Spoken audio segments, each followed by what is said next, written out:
Hello team, welcome to stock invest guide. IPO announcement అనేది వచ్చింది. ఈ వీడియోలో కంపెనీ గురించి, కంపెనీ యొక్క ఫైనాన్షియల్ డేటా, ఐపీఓ డీటెయిల్స్ అనేవి తెలుసుకుందాం.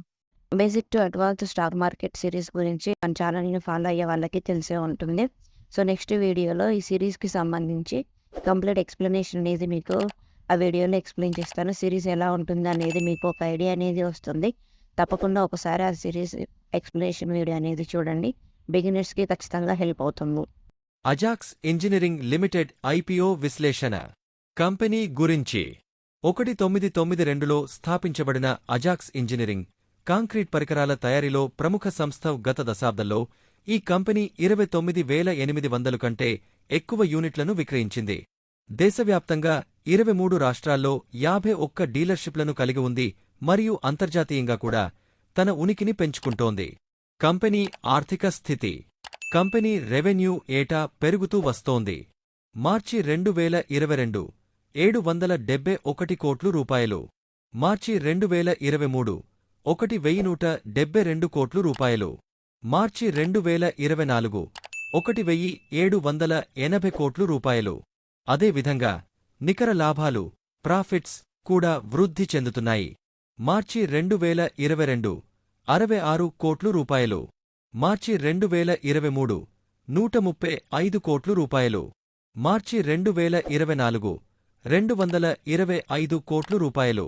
ఈ రెవెన్యూ లాభాల వృద్ధిని బట్టి చూస్తే కంపెనీ స్థిరమైన వృద్ధి దిశగా సాగుతోంది. దీని ఆధారంగా ఐపీఓకు అప్లై చేయాలా లేదా అనే విషయంపై మిమ్మల్ని మీరు విశ్లేషించుకోవచ్చు.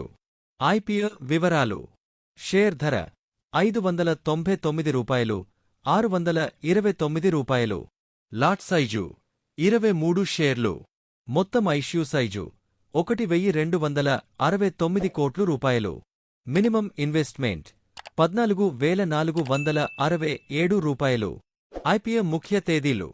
ఐపీఓ ఓపెనింగ్ డేట్ ఫిబ్రవరి 10, 2025. ఐపీఓ క్లోజింగ్ డేట్ ఫిబ్రవరి 12, 2025. అలాట్మెంట్ డేట్ ఫిబ్రవరి 13, 2025.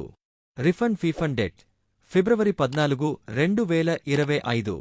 అలాట్మెంట్ అయిన వారికి షేర్లు డీమాట్ ఖాతాలో క్రెడిట్ ఫిబ్రవరి 14, 2025. షేర్ల లిస్టింగ్ డేట్ ఫిబ్రవరి 17, 2025.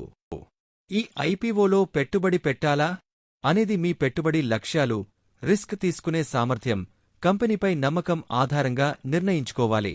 రెవెన్యూ లాభాలు గణనీయంగా పెరుగుతున్నాయి. అయితే మార్కెట్ పరిస్థితులను కూడా పరిగణనలోకి తీసుకోవడం మంచిది.